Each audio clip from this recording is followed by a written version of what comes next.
welcome to AxeGov News, where we chop down corruption to help save America.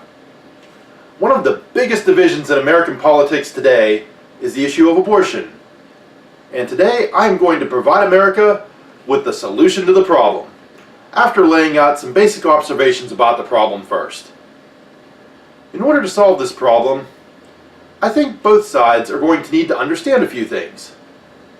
For the abortionists, the first thing you need to understand is that, like it or not, life really does begin at conception. This one, to me, is rather obvious.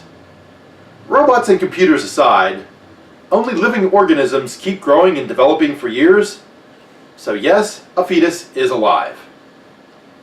Second, since a fetus is alive, aborting a child is not health care. Third, while it is true that women do have the right to control their bodies, if you're pregnant, the little man or woman inside of you also has rights.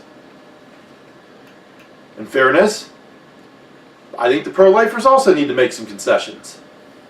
First, understand that mothers thinking about abortion aren't necessarily evil women who don't care about babies. Some of them simply don't have the facts and don't really realize what they're doing. Oddly, they may not truly realize what happens to the baby inside of them or that life begins at conception.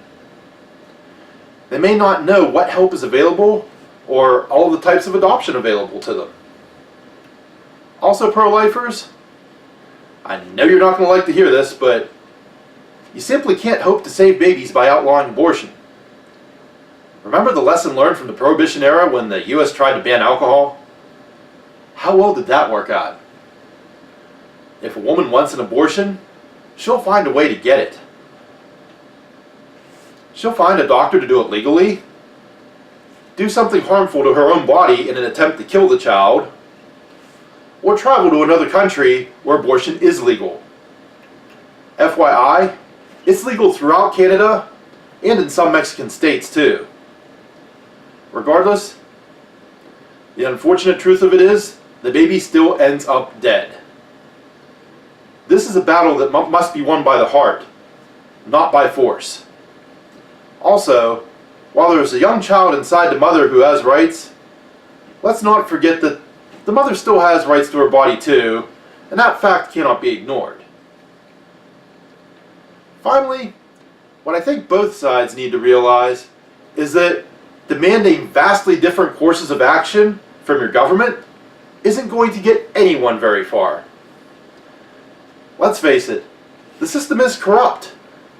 Democrats and Republicans are both too concerned with keeping their cushy jobs and getting kickbacks from the abortionist and pro-life special interest groups to be bothered to actually do their jobs, to sit down with both sides and to try to solve this problem. Besides, ending the abortion debate would probably mean the end of the special interest gravy train, and we can't have that, can we?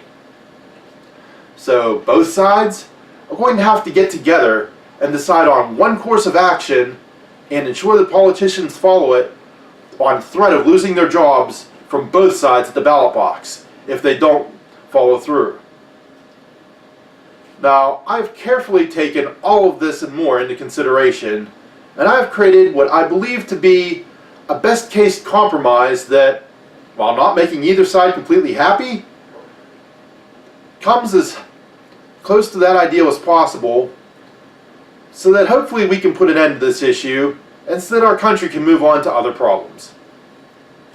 Now, before I put out my solution, I respectfully ask that you hear me out before cursing at me, and please also try to remember that both sides do need to compromise, because all of the bickering we have going on right now isn't getting much of anything accomplished. The solution is this. We legally allow for abortion, but, hold on, there's going to be several conditions attached to that. First off, the woman will have to go through a 3-day seminar, hosted and created by a council of pro-life organizations. Ideally, this seminar should explain exactly what is going to happen to the woman during an abortion and to show and describe to the mother in graphic detail what will happen to that child she plans to kill, and explain the alternatives to abortion that are available, including foster care and different types of adoption. As I said, the fight for the lives of the unborn will have to be won by winning over the hearts of these mothers, getting them to choose not to abort, not by using force. Using the force of U.S. law will only drive them to find another way to abort that baby, which is not going to save the child. By having them go through the 3-day seminar where they will see the suffering their unborn child will endure as he or she is murdered in the womb, I think that will change the minds of most mothers-to-be, except for those who are truly callous, heartless people who would probably find a way to abort no matter what anyways. The next condition for an abortion, and this applies only to those under the age of 18, would be to have parental consent. I'm sure there are people out there complaining about girls being able to have control over their own bodies, but consider that kids already need parental consent to obtain prescription drugs that go into their bodies, and kids are not permitted to put alcohol or marijuana in their bodies, so it's certainly not unreasonable at all to require parental permission to kill a baby in their bodies. Abortion, as I mentioned, is not health care, as it is actually designed to kill rather than heal. So it should never receive any federal funding, period.